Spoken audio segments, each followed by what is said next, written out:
Praise the lord. దేవుని మహిమ కలుగాక. ఈరోజు దేవుని వాగ్దానం చదువుకునండి. లూకా సువార్త 2వ అధ్యాయము 14వ వచనము. ఆయనకి ఇష్టలైన మనుషులకు భూమి మీద సమాధానం కలుగును గాక.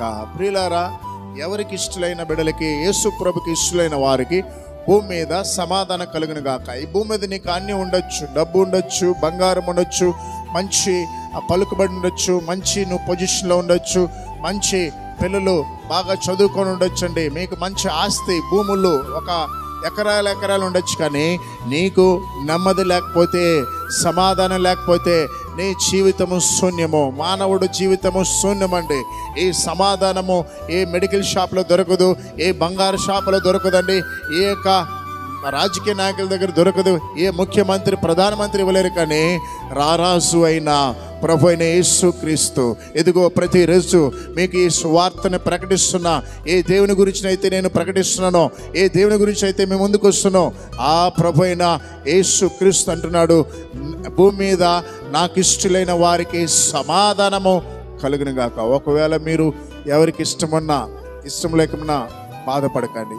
ఒకవేళ నువ్వంటే నీ భర్తకి ఇష్టం లేకుండా పోవచ్చు, ఒకవేళ నువ్వంటే నీ భార్యకి ఇష్టం లేకుండా పోవచ్చు, ఒకవేళ నువ్వంటే నీ తల్లిదండ్రులకి ఇష్టం లేకుండా పోవచ్చు, ఒకవేళ నువ్వంటే నీ స్నేహితులకి ఇష్టం లేకుండా పోవచ్చు. కానీ మీరు యేసయ్యకి ఇష్టలుగా బ్రతికితే ఆయన మీకు సమాధానం ఇస్తాడంట. కాబట్టి ఎవరి గురించి మనకు అవసరం లేదండి.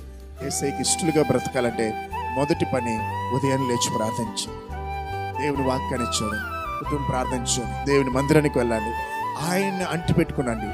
దేవుడు మీకు సమాధానము దయచేయను గాక. ప్రభా, నీకు వందనాలు యేసయ్య. ఉదయ కాలన ప్రభా, మాంత్రిక శక్తుల ద్వారా, చేతబడి శక్తుల ద్వారా ఎవరైతే పీడించబడుతున్నారో ఇప్పుడు యేసు నామములో వారికి అయా విడుదల కలుగును గాక. నా ప్రభా దేవా, మానసికంగా ఎంతోమంది కృంగిపోయినారయ్యా. కొంతమంది డబ్బులు ఇచ్చినైనా మోసపోయినారు నా ప్రభా. అంత డబ్బులు పోయిందని ప్రభా కృంగిపోయిన వారిని లేవనెత్తాను నేను. కొంతమంది ఆస్తిని పోగొట్టుకున్నారు నా ప్రభా, వారిని కూడా ధైర్యపరిచిన తండ్రి. ముఖ్యంగా నా ప్రభా ఎదుగో తండ్రి, యాక్సిడెంట్లో కాలు చేతులు పోగొట్టుకున్నాయన, కోమాలకు వెళ్ళిన ప్రతి బిడ్డని ఇప్పుడు తాగునాయన, ఎప్పుడే బిడ్డని లేవనెత్తాను నా ప్రభా. బ్రెయిన్ ట్యూమర్తో బాధపడుతున్నావు తండ్రి, అయా వారిని స్వస్థపరచుని ప్రార్థిస్తున్నాం. మరొకసారి చిన్న పిల్లలనైనా ఎవరైతేనైనా విష జ్వరాలతో బాధపడుతున్నా వారిని బాగొచ్చామని యేసు నామములో ప్రార్థిస్తున్నాం తండ్రి. ఆమేన్.